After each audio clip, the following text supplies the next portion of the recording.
प्यारे साथियों, mission CTET जनवरी 2024 के लिए आज की हमारी वीडियो है पर्यावरण रिवीजन सीरीज यानी ईवीएस की वीडियो है, जो बेस्ड है आपके पिछले वर्षों में पूछे गए प्रश्नों पर। और इसमें टॉप 50 एमसीक्यू मिलेंगे, तो कहीं मत जाइएगा, वीडियो को एंड तक देखिए, क्योंकि ये जो प्रश्न है वो कहीं ना कहीं सीटेट जनवरी 2024 के लिए संभावित प्रश्न हो सकते हैं। अगर आप इस वीडियो को पूरा देखते हैं तो मुझे ये पूरा उम्मीद और भरोसा है कि आप सीटेट के ईवीएस पोर्शन में बेहतरीन मार्क्स ला सकते हैं। तो चलिए शुरू करते हैं, बढ़ते हैं प्रश्न नंबर 1 पर। प्रश्न नंबर 1 है, इनमें से क्या पर्यावरण अध्ययन का भाग है? पहला, सामाजिक विज्ञान के मुद्दे और सरोकार। दूसरा, सामाजिक असमानता से संबंधित मुद्दे और सरोकार। ऑप्शन 3, पर्यावरण शिक्षा की अवधारणाएं। ऑप्शन 4, विज्ञान, सामाजिक विज्ञान और पर्यावरण शिक्षा से संबंधित मुद्दे व सरोकार। तो आपको पता है जो ईवीएस जो सब्जेक्ट है उसके अंदर 3 सब्जेक्ट आ जाते हैं, वो है विज्ञान, सामाजिक विज्ञान और पर्यावरण। इसलिए प्रश्न नंबर 1 का सही आंसर हो गया ऑप्शन नंबर 4। प्रश्न नंबर 2 है, आप एक एकीकृत ईवीएस कक्षा के लिए कैसे योजना बनाएंगे? ऑप्शन 1, विज्ञान और सामाजिक विज्ञान के लिए अलग अलग अध्यापकों का प्रबंध करेंगे। ऑप्शन 2, पर्यावरण विज्ञान के लिए अलग अध्यापक का प्रबंध करेंगे। ऑप्शन 3, एक पाठ में 2 या अधिक विषय क्षेत्रों को मिलाएंगे। ऑप्शन 4, अलग योजनाओं में सभी विषयों को अलग करेंगे। तो प्रश्न नंबर 2 का सही आंसर हो जाएगा ऑप्शन नंबर 3, एक पाठ में 2 या अधिक विषय क्षेत्रों को मिलाएंगे। प्रश्न नंबर 3 है, निम्नलिखित में से कौन सा पर्यावरण अध्ययन के संबंध में सत्य नहीं है? पहला, पर्यावरण अध्ययन वर्णन और परिभाषाओं पर बल देता है। ऑप्शन 2, पर्यावरण अध्ययन की प्रकृति एकीकृत है। ऑप्शन 3, पर्यावरण अध्ययन बाल केंद्रित है। ऑप्शन 4, पर्यावरण अध्ययन बच्चों को अपने परिवेश को खोजने का अवसर देता है। क्योंकि इस प्रश्न में सत्य नहीं पूछा है तो हमें इसमें नेगेटिव सेंटेंस देखना है, तो वो पहला ऑप्शन हो गया इसका सही, पर्यावरण अध्ययन वर्णन और परिभाषाओं पर बल देता है, जो कि गलत बात है। प्रश्न नंबर 4 है, पर्यावरण अध्ययन की प्रकृति निम्नलिखित का समर्थन नहीं करती। पहला, बच्चे कम गलतियां करें। दूसरा, बच्चे को करके सीखने का अवसर मिले। तीसरा, बच्चे बहुत से प्रश्न पूछे। ऑप्शन 4, बच्चों की खोज करने के लिए पर्याप्त स्थान मिले। तो प्रश्न नंबर 4 का सही आंसर हो गया ऑप्शन नंबर 1, बच्चे कम गलतियां करें। गलतियां हमारे सीखने का एक पार्ट है, तो बच्चे कम गलतियां करें, ऐसा कोई भी पर्यावरण अध्ययन की प्रकृति ऐसा कहीं भी समर्थन नहीं करती है। प्रश्न नंबर 5 है, पर्यावरण अध्ययन के पाठ्यक्रम में उप विषयों के स्थान पर थीम को प्रस्तावित किया गया है, क्यों? पहला, उप विषयों की तुलना में थीम आधारित पर्यावरण अध्ययन का संपादन आसान है। दूसरा, पर्यावरण अध्ययन में पाठों को कम करने के लिए। तीसरा, बच्चों के परिवेशीय बोध में वृद्धि करने के लिए। चौथा, बच्चों के स्थानीय परिवेश के मुद्दों से जुड़े हुए और अंतः संबंधित समझ के विकास के लिए। तो प्रश्न नंबर 5 का आपको सही आंसर हो जाएगा ऑप्शन नंबर 4, बच्चों को स्थानीय परिवेश के मुद्दों से जुड़े हुए और अंतः संबंधित समझ के विकास के लिए। प्रश्न नंबर 6 है, प्राथमिक स्तर की अच्छी ईवीएस पाठचर्या में होना चाहिए। पहला, पाठ के अंत में अधिक अभ्यास प्रश्न सम्मिलित करना। ऑप्शन 2, अपने आसपास को खोजने के अवसर प्रदान करना। तीसरा, संकल्पनाओं की विस्तृत व्याख्या पर अधिक एकाग्रता। ऑप्शन 4, पाठों की यथार्थ परिभाषा पर अधिक बल देना। देखिए, ईवीएस में एक तो परिभाषा पे बल नहीं दिया गया, दूसरा ये है व्याख्यान या व्याख्या पे भी इतना बल नहीं है।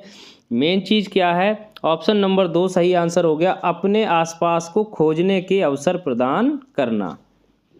प्रश्न नंबर 7 है, ईवीएस शिक्षण अधिगम में कक्षा में प्राप्त अधिगम को विद्यालय के बाहर के जीवन से जोड़ने और इसे समृद्ध करने का तात्पर्य है। पहला, पाठचर्या से बाहर जाना। दूसरा, पाठ्य पुस्तकों से बाहर जाना। तीसरा, वैश्विक पर्यावरणीय मुद्दों और चिंताओं को पाठ्यपुस्तकों से जोड़ना। चौथा, पूर्ण विद्यालयी दृष्टिकोण। चूँकि हम विद्यालय के बाहर के जीवन से जोड़ रहे हैं तो सीधी सी बात है, हम अपनी पाठ्य पुस्तकों से बाहर जा रहे हैं। तो प्रश्न नंबर 7 का ऑप्शन नंबर 2 सही हो गया, पाठ्य पुस्तकों से बाहर जाना। प्रश्न नंबर 8 है, पर्यावरण अध्ययन शिक्षण के संदर्भ में राष्ट्रीय पाठचर्या की रूपरेखा एनसीएफ 2005 निम्नलिखित में से किसे प्रस्तावित नहीं करती? पहला, बच्चों को अनुभवों और संदर्भों से जोड़ना। दूसरा, हस्तपरक क्रियाकलाप। तीसरा, तकनीकी शब्दावली से परिचित कराना। चौथा, विषय अनुसार उपागम। तो प्रश्न नंबर 8 का सही आंसर है ऑप्शन नंबर 3, तकनीकी शब्दावली से परिचित कराना, ऐसा एनसीएफ में प्रस्तावित नहीं है। प्रश्न नंबर 9 है, ईवीएस कक्षा में सामाजिक असमानताओं पर अधिक बल देने के लिए निम्नलिखित में से कौन सा अधिक प्रभावी अधिगम अनुभव होगा? सबसे ज़्यादा प्रभावी वाला आपको देखना है। पहला है संबंधित मामलों पर वीडियो फिल्म दिखाना। दूसरा, संबंधित मामलों पर विशिष्ट भाषण आयोजित करना। तीसरा है संबंधित मामलों पर क्विज प्रतियोगिता का संचालन। चौथा, विद्यार्थियों से समूह परियोजनाओं का भार अपने ऊपर लेने के लिए कहना। तो प्रश्न नंबर 9 का सही आंसर हो गया ऑप्शन नंबर 4, विद्यार्थियों से समूह परियोजना का भार अपने ऊपर लेने को कहना। प्रश्न नंबर 10 है पर्यावरण अध्ययन में एक अच्छे दत्त कार्य यानी असाइनमेंट्स का मुख्य लक्ष्य होना चाहिए। पहला, अधिगम विस्तार के अवसर उपलब्ध कराना। दूसरा, प्रभावी अधिगम के लिए पाठ को दोहराना। तीसरा, समय का बेहतर उपयोग सुनिश्चित करना। चौथा, विद्यार्थियों को अनुशासन में बनाए रखना। तो प्रश्न नंबर 10 का सही आंसर हो गया आपका ऑप्शन नंबर 1, अधिगम विस्तार के लिए अवसर उपलब्ध कराना। प्रश्न नंबर 11 है पर्यावरण अध्ययन की कक्षा में बच्चों को व्यक्तिगत अनुभवों को महत्व देना शिक्षक को लाभ पहुंचाता है। पहला, विषय को बच्चों के अनुभव संसार से जोड़ने और विमर्श व सीखने को बढ़ावा देने में। दूसरा, उसकी ऊर्जा बचाने में क्योंकि बच्चे बातचीत करना पसंद करते हैं। तीसरा, बच्चों के विशिष्ट अनुभवों को जानने में। चौथा, बच्चों की भाषा और संप्रेषण कुशलताओं को सुधारने एवं परिमार्जित करने में। तो प्रश्न नंबर 11 का सही आंसर हो जाएगा ऑप्शन नंबर 1, विषय को बच्चों के अनुभव संसार से जोड़ने और विमर्श व सीखने को बढ़ावा देने में। तो ईवीएस का मेन मकसद यही है कि जो भी बच्चे का अनुभव है वो संसार से जोड़ा जाए और विचार विमर्श को बढ़ावा दिया जाए। प्रश्न नंबर 12 है पर्यावरण अध्ययन अपनी विषय वस्तु भूगोल का जीव विज्ञान के अतिरिक्त मुख्य रूप से निम्नलिखित में से किस विषय से प्राप्त करता है? यानी पर्यावरण अपनी विषय वस्तु भूगोल एवं जीव विज्ञान के अतिरिक्त मुख्य रूप से निम्नलिखित में से किस विषय से प्राप्त करता है? तो पहला है दर्शन शास्त्र, दूसरा नाट्यशास्त्र, तीसरा राजनीति विज्ञान, चौथा है चित्रकला। तो प्रश्न नंबर 12 का सही आंसर हो गया ऑप्शन नंबर 3, राजनीति विज्ञान यानी पॉलिटिकल साइंस।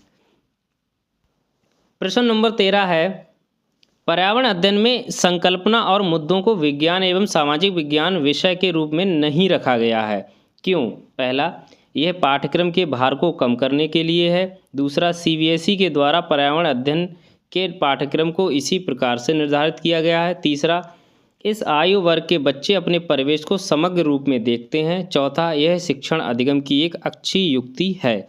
तो प्रश्न नंबर 13 का सही आंसर हो गया ऑप्शन नंबर 3, इस आयु वर्ग के बच्चे अपने परिवेश को समग्र रूप से देखते हैं।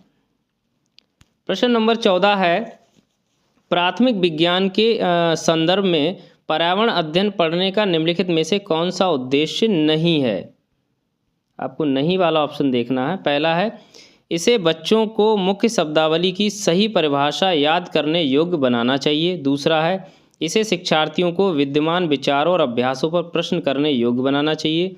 ऑप्शन 3 है इसे बच्चों को समाज के जिम्मेदार सदस्य के रूप में बढ़ने के लिए योग्य बनाना चाहिए। चौथा है इसे बच्चों को सांस्कृतिक अभ्यासों में विविधता का सम्मान करने योग्य बनाना चाहिए। तो प्रश्न नंबर 14 का सही आंसर है ऑप्शन नंबर 1, नहीं, चूँकि आपको चुनना है। तो इसे बच्चों को मुख्य शब्दावली की सही परिभाषा याद करने योग्य बनाना चाहिए। ईवीएस में जहां आप परिभाषा वगैरह इस तरह के वर्ड आ जाएं, व्याख्यान परिभाषा, तो समझ जाइए अगर नहीं वाला ऑप्शन पूछा है तो उस ऑप्शन के सही होने के चांस ज़्यादा हैं। प्रश्न नंबर 15 है बच्चों में विश्लेषणात्मक विचार विकसित करने के लिए वंश वृक्ष एक उपयोगी उपकरण है। पहला, यह केवल दादा दादी नाना नानी के बारे में तथा परिवार के अन्य सदस्यों से उनके आपसी संबंधों के बारे में है। दूसरा, यह संयुक्त परिवार एवं उनके संबंधों के बारे में है। तीसरा, यह केवल निकट परिवार के सदस्यों के बारे में है। चौथा, यह अनेक पीढ़ियों में परिवार के सदस्यों के आपसी संबंधों के बारे में है। तो प्रश्न नंबर 15 का सही आंसर हो गया ऑप्शन नंबर 2, यह संयुक्त परिवार और उनके संबंधों के बारे में है। प्रश्न नंबर 16 है पर्यावरण अध्ययन में प्रश्न करने को एक युक्ति के रूप में उपयोग किया जाता है। पहला, नियमों के पालन को बढ़ावा देने के लिए। दूसरा, कक्ष में जिज्ञासा को बढ़ावा देने के लिए। तीसरा, अनुशासन को बनाए रखने के लिए। चौथा, ध्यान खींचने के लिए।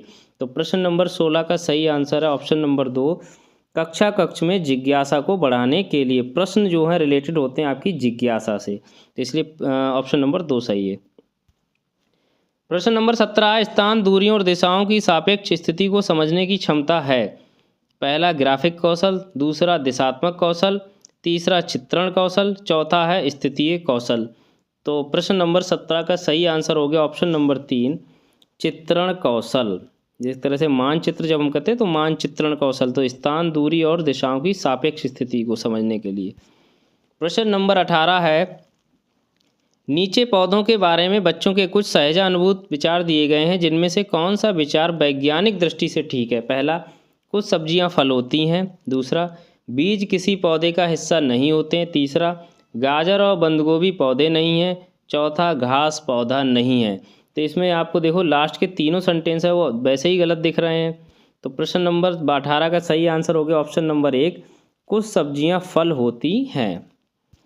प्रश्न नंबर 19 है, प्राथमिक स्तर पर मानचित्रांकन सीखने से शिक्षार्थियों में निम्नलिखित में से किस कौशल को बढ़ावा मिलता है। पहला, साफ सुथरा रेखांकन। दूसरा, गणनाएं और अनुमान। तीसरा, माप के अनुसार चित्रण करना। चौथा, सापेक्ष स्थिति और दिशा बोध की जानकारी। तो मानचित्र का मेन जो काम है वो यही है, ऑप्शन नंबर 4 यानी सापेक्ष स्थिति और दिशा बोध की जानकारी देना।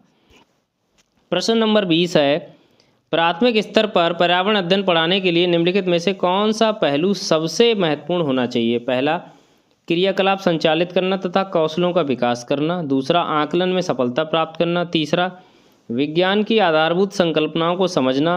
ऑप्शन 4, सीखने वालों को प्राकृतिक और सामाजिक सांस्कृतिक पर्यावरण से जोड़ना। तो प्रश्न नंबर 20 का सही आंसर हो गया ऑप्शन नंबर 4, सीखने वालों को प्राकृतिक और सामाजिक सांस्कृतिक पर्यावरण से जोड़ना, यही सबसे महत्वपूर्ण पहलू है। प्रश्न नंबर 21 है, कक्षा 5 के विद्यार्थियों में जिज्ञासा जागृत करने का निम्नलिखित में से सबसे प्रभावी तरीका है। पहला, अधिक हस्तपरक अनुभव प्रदान करना। दूसरा, लिखित कार्य में उन्हें अधिक अभ्यास देना। तीसरा, अक्सर इकाई परीक्षणों का आयोजन करना। चौथा, गहन जांच परक और कल्पना परक प्रश्न पूछना। तो प्रश्न नंबर 21 का सही आंसर हो गया ऑप्शन नंबर 4, गहन जांच परक और कल्पना परक प्रश्न पूछना, ये सबसे ज़्यादा प्रभावी है जिज्ञासा जागृत करने के लिए। प्रश्न नंबर 22 है, ईवीएस की पढ़ाई में कक्षा में प्रश्नोत्तर तकनीकी का सबसे अच्छा उपयोग किसके लिए किया जा सकता है। पहला, शिक्षार्थियों का ध्यान आकर्षित करने के लिए। दूसरा, शिक्षार्थियों में सीखने की जिज्ञासा उत्पन्न करने के लिए। तीसरा, प्रायोगिक कौशल को बढ़ावा देने के लिए। चौथा, कक्षा में अनुशासन बनाए रखने के लिए। तो मैंने पहले ही बताया था, जहाँ पे प्रश्न हो और उनका मेन जो रिलेशन होता है वो जिज्ञासा से होता है, तो इसलिए प्रश्न नंबर 22 का सही आंसर हो गया ऑप्शन नंबर 2, शिक्षार्थियों में सीखने की जिज्ञासा उत्पन्न करने के लिए। प्रश्न नंबर 23 है, डैश के अतिरिक्त निम्नलिखित पर्यावरण अध्ययन पढ़ाने की विधियां हैं। पहला, सहयोगात्मक अधिगम। दूसरा, निर्देशित खोज। तीसरा, व्याख्यानों द्वारा स्पष्ट करने। चौथा, समस्या समाधान। तो प्रश्न नंबर 23 का सही आंसर हो गया ऑप्शन नंबर 3। मैंने पहले ही कहा था, जहाँ पे व्याख्यान आ जाए, परिभाषा आ जाए, वो समझ लीजिए वो उसका नेगेटिव ऑप्शन है। तो प्रश्न नंबर 23 का सही आंसर होगा ऑप्शन नंबर 3, व्याख्यानों द्वारा स्पष्ट करने के अतिरिक्त निम्नलिखित पर्यावरण अध्ययन पढ़ाने की विधियां हैं। यानी इसका मतलब सहयोगात्मक अधिगम, निर्देशित खोज, समस्या समाधान, ये तीनों कैसे हैं, पर्यावरण अध्ययन पढ़ाने की विधियां हैं। प्रश्न नंबर 24 है, पर्यावरण अध्ययन की कक्षा में अवधारणा को स्पष्ट करने के लिए कविताओं और कहानी कथन का प्रयोग करना। पहला, बच्चों में विद्यमान भाषिक एवं सांस्कृतिक विविधता को ध्यान में रखता है। दूसरा, उचित दिशा में बच्चों की ऊर्जा को संकेंद्रित करता है। तीसरा, पाठ को आनंददायक और रोचक बनाने में सहायता करता है। चौथा, स्थानीय एवं विश्व स्तर पर संसार की प्रकृति को खोजने और कल्पना करने की योग्यता का विकास करने में सहायता करता है। तो प्रश्न नंबर 24 का सही आंसर हो गया ऑप्शन नंबर 4, स्थानीय एवं विश्व स्तर पर संसार की प्रकृति को खोजने और कल्पना करने की योग्यता का विकास करने में सहायता करता है। प्रश्न नंबर 5 है, ईवीएस की कक्षा में निम्नलिखित में से किस एक को कम किया जाना चाहिए। पहला, कथा। दूसरा, चित्रपठन। तीसरा, स्वतंत्र वाद विवाद। चौथा, विवरण। तो प्रश्न नंबर 25 का सही आंसर हो गया ऑप्शन नंबर 4, यानी विवरण कम से कम हो, कथा भी हो, चित्रपठन भी हो, स्वतंत्र वाद विवाद भी हो, विवरण है, व्याख्यान है, परिभाषा है, ये कम से कम हो। प्रश्न नंबर 26 है, यात्रा थीम के मुद्दे केवल विद्यार्थियों के लिए सार्थक हो जाते हैं यदि। पहला, मुद्दे के आसपास बहस आयोजित की जाती है। दूसरा, शिक्षकों द्वारा प्रदर्शनों को दिखाया जाता है। तीसरा, थीम आधारित वर्कशीट विद्यार्थियों को देकर। चौथा, विद्यार्थियों को दृश्य श्रव्य दिखाकर। तो प्रश्न नंबर 26 का सही आंसर है ऑप्शन नंबर 1, मुद्दे के आसपास बहस आयोजित करके। प्रश्न नंबर 27 है, कक्षा 3 के विषय मानचित्रण के अंतर्गत कौन सा क्रियाकलाप छात्रों के लिए सबसे उपयुक्त होगा? पहला, उनसे अपने घर का रेखाचित्र बनाने को कहना। दूसरा, उनसे उनके आसपास पड़ोस का रेखाचित्र बनाने को कहना। तीसरा, उनसे उनके घर से स्कूल का रास्ता अंकित करने को कहना। चौथा, उनसे अपनी कक्षा का चित्र बनाने को कहना। तो प्रश्न नंबर 27 का सही आंसर हो गया ऑप्शन नंबर 3, उनसे उनके घर से स्कूल का रास्ता अंकित करने को कहना, क्योंकि मानचित्र का मेन काम यही है आपकी स्थिति, दूरी, इन सब के बारे में आपको जानकारी मिले। प्रश्न नंबर 28 है, एक ईवीएस कक्षा को एक खुशगवार कक्षा होना चाहिए। इस संदर्भ में निम्नलिखित में से कौन सा कथन सही होगा? पहला, अवलोकन, अन्वेषण, प्रश्न पूछना एवं क्रियाकलाप करना। दूसरा, सुनिश्चित करना कि पुस्तकों को पढ़ें तथा बेहतर समझ के लिए पाठ्य विषय को रेखांकित करें। तीसरा, सख्त अनुशासन का संचालन करना जिससे वह लिखित कार्य पर केंद्रित रहे। चौथा, शिक्षक कक्षा में खुश रहती है तथा विद्यार्थी उनके निर्देशों का खुशी खुशी पालन करते हैं। तो प्रश्न नंबर 28 का सही आंसर हो गया ऑप्शन नंबर 1, अवलोकन, अन्वेषण, प्रश्न पूछना एवं क्रियाकलाप करना। अगर ये सब हो रहा है किसी भी कक्षा में, ईवीएस कक्षा में, तो वो कहीं ना कहीं एक खुशगवार कक्षा है। प्रश्न नंबर 29 है, ईवीएस में एक शिक्षक निम्नलिखित में से किसके अंतर्गत स्वच्छता अभियान चला सकता है? पहला, प्रदत्त कार्य यानी असाइनमेंट। दूसरा, क्षेत्र भ्रमण। तीसरा, प्रोजेक्ट कार्य। चौथा है प्रयोगात्मक कार्य। तो प्रश्न नंबर 29 का सही आंसर ऑप्शन नंबर 3, प्रोजेक्ट कार्य। बढ़ते हैं अगले प्रश्न पर। प्रश्न नंबर 30 है, निम्नलिखित में से कौन सी ईवीएस कक्षा में गतिविधि है या गतिविधियां हैं? पहला, श्यामपट्ट का उपयोग। दूसरा, चित्र पढ़ना। तीसरा, फील्ड भ्रमण। चौथा, उपर्युक्त सभी। तो प्रश्न नंबर 30 का सही आंसर हो गया ऑप्शन नंबर 4, यानी श्यामपट्ट का उपयोग भी होता है, चित्र पढ़ना भी होता है और फील्ड भ्रमण भी जरूरी है ईवीएस कक्षा में। प्रश्न नंबर 31 है, ईवीएस के अधिगम को मजबूत करने के लिए आकलन का ध्यान केंद्रित होना चाहिए। पहला, अधिगम पर। दूसरा, सीखने के रूप में अधिगम पर। तीसरा है सीखने के लिए। चौथा है अनौपचारिक अधिगम पर। तो प्रश्न नंबर 31 का सही आंसर हो गया ऑप्शन नंबर 3, सीखने के लिए, यानी हमारा जो भी आकलन होना चाहिए वो सीखने के लिए होना चाहिए। प्रश्न नंबर 32 है, ईवीएस में आकलन का संकेतक है यानी लर्निंग इंडिकेटर इनमें से कौन सा है? पहला है कथन देना, सूची बनाना, स्मरण करना, चर्चा करना। तो प्रश्न नंबर 32 का सही आंसर हो गया ऑप्शन नंबर 4, चर्चा करना। एक सेकेंड। प्रश्न नंबर 33 है, पर्यावरण अध्ययन के शिक्षण से उस प्रक्रिया पर आधारित प्रश्नों को बढ़ावा दिया जाना चाहिए जो पूछताछ आधारित प्रत्यक्ष अनुभवों के केंद्र बिंदु हैं। निम्नलिखित में से कौन सा एक ऐसा कौशल नहीं वाला देखना आपको? पहला है पूर्वानुमान। दूसरा है निर्धारण। तीसरा है निष्कर्ष निकालना। चौथा है अवलोकन। तो प्रश्न नंबर 33 का सही आंसर हो गया ऑप्शन नंबर 2, निर्धारण, यानी पूर्वानुमान, निष्कर्ष निकालना, अवलोकन, ये तीनों क्या हैं? पर्यावरण अध्ययन के शिक्षण के पार्ट हैं। प्रश्न नंबर 34 है, निम्नलिखित में से किस आकलन का पर्यावरण अध्ययन की कक्षा में विद्यार्थी द्वारा आनंद लिया गया है या लिया जाता है? पहला, पेपर पेंसिल परीक्षण। दूसरा, मौखिक प्रश्न। तीसरा, पेपर पेंसिल परीक्षण की प्रतिपुष्टि। चौथा, पोर्टफोलियो द्वारा आकलन। तो प्रश्न नंबर 34 का सही आंसर हो गया ऑप्शन नंबर 4, पोर्टफोलियो द्वारा आकलन। प्रश्न नंबर 35 है, निम्नलिखित में से क्या ईवीएस में आकलन का एक व्यापक संकेतक नहीं है? पहला, समानता के प्रति सरोकार। दूसरा, अवधारणा मानचित्र। तीसरा, सहयोग।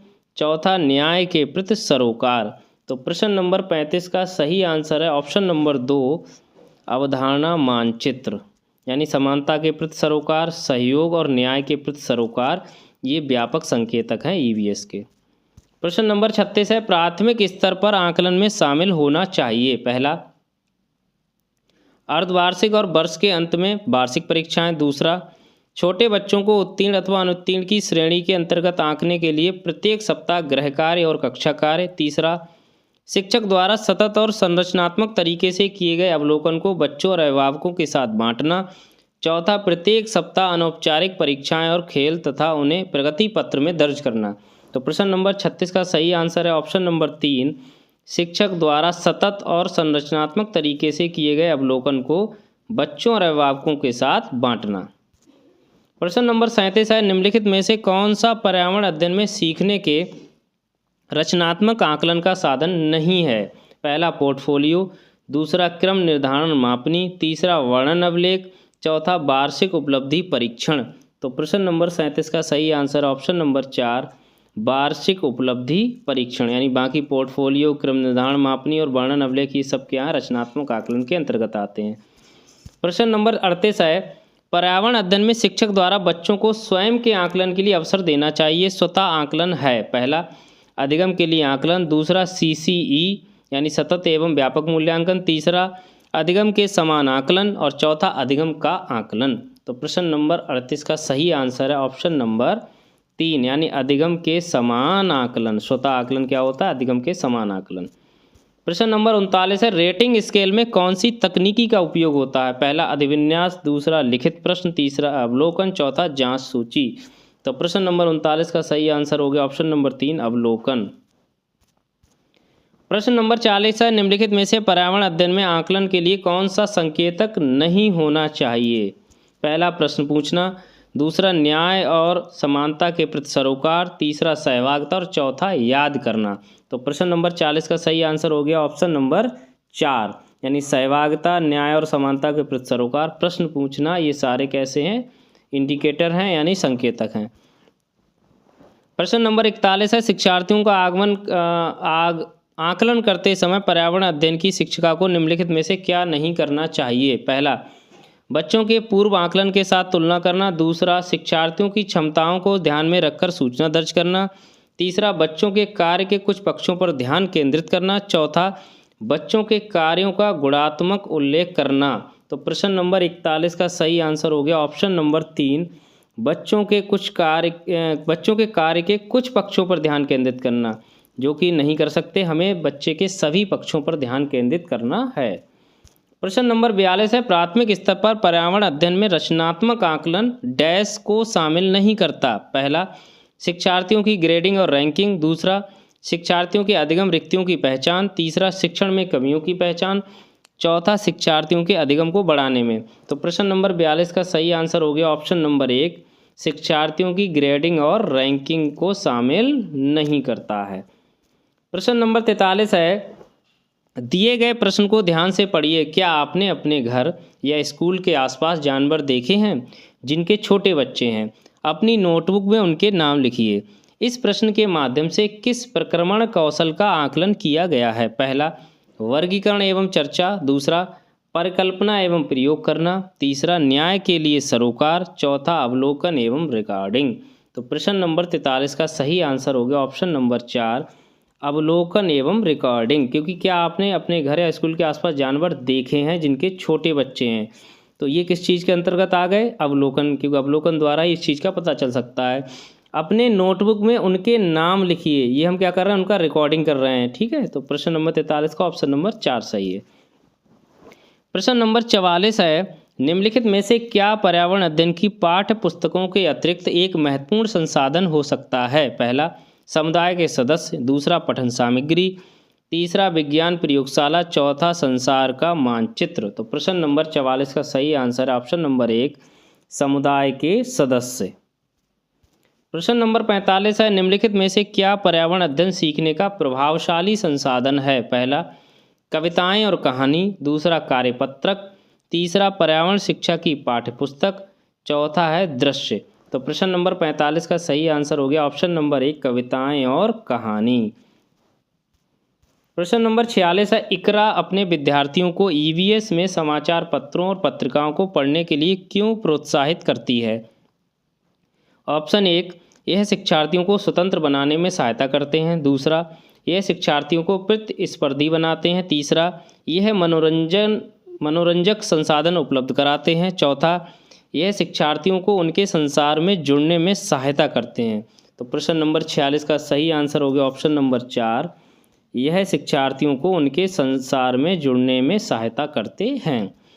प्रश्न नंबर 47 है, बाला BALA का पूरा रूप क्या है? पहला, ब्रेल एज लर्निंग एड, दूसरा ब्रेन एज लर्निंग एड, तीसरा ब्रेल एडेड लर्निंग असेसमेंट, चौथा बिल्डिंग एज लर्निंग एड। तो प्रश्न नंबर 47 का सही आंसर है option number 4, building as learning aid, जिसमें सीढ़ियों के माध्यम से आप गिनती, आरोही अवरोही क्रम सिखा सकते हैं, जिसमें आपके मतलब अपने डोर के माध्यम से एंगल का बनना यानी कोणों का बनना सिखा सकते हैं। ऐसी बहुत सारी एक्टिविटीज़ हम उसमें कर सकते हैं बिल्डिंग के माध्यम से। प्रश्न नंबर 48 है, एक शिक्षक पढ़ाते समय दृश्य श्रव्य सामग्री एवं शारीरिक गतिविधियों का प्रयोग करता है क्योंकि ये, पहला, अधिगम वृद्धि में अधिकतम इंद्रियों का उपयोग करती हैं, दूसरा, शिक्षक को आराम उपलब्ध कराते हैं, तीसरा, प्रभावित आकलन को सुगम बनाते हैं, चौथा, शिक्षार्थियों को दिशा परिवर्तन उपलब्ध कराते हैं। तो प्रश्न नंबर 48 का सही आंसर हो गया ऑप्शन नंबर 1, अधिगम वृद्धि में अधिकतम इंद्रियों का उपयोग करती हैं, क्योंकि अब जब आप दृश्य और श्रव्य दिखा रहे हैं तो बच्चा देख भी रहा है, सुन भी रहा है, एक्टिविटी भी कर रहा है। प्रश्न नंबर 49 है, मानचित्र पढ़ने के लिए आवश्यक कौशल में शामिल है, पहला, अभिव्यक्तात्मक योजनाओं को बाहर निकालने के लिए विलक्षण संप्रेषण कौशल, दूसरा, स्थान, दूरी और दिशाओं की सापेक्ष स्थिति को समझने की योग्यता, तीसरा, ड्राइंग और पेंटिंग में विलक्षण कुशलता, चौथा, ग्लोब पर स्थिति दर्शाने के लिए स्केच और गणनाओं का उपयोग करने की योग्यता। तो प्रश्न नंबर 49 का सही आंसर हो गया ऑप्शन नंबर 2, स्थान, दूरी और दिशाओं की सापेक्ष स्थिति को समझने की योग्यता, यही मानचित्र पढ़ने का आवश्यक कौशल है। प्रश्न नंबर 50, पर्यावरण अध्ययन पाठ्यक्रम की बच्चों की समग्र शिक्षा का कारण बन सकता है यदि यह, ऑप्शन 1, विषयगत है, दूसरा, एकीकृत है, तीसरा, समावेशी है, चौथा, ये सभी। तो प्रश्न नंबर 50 का सही आंसर हो गया ऑप्शन नंबर 4, ये सभी। पर्यावरण अध्ययन पाठ्यक्रम विषयगत हो, एकीकृत हो और समावेशी हो तो वो आपकी समग्र शिक्षा का कारण बन सकता है। तो मैं ऐसी उम्मीद करता हूँ आपको ये क्वेश्चंस आपने किए होंगे और आपके लिए बहुत बहुत शुभकामनाएं हैं आगामी एग्ज़ाम के लिए। इसी तरह हमारे साथ जुड़े रहिए, हमारे चैनल को सब्सक्राइब कर लीजिए, वीडियो को लाइक करिए, शेयर करिए। बहुत बहुत धन्यवाद।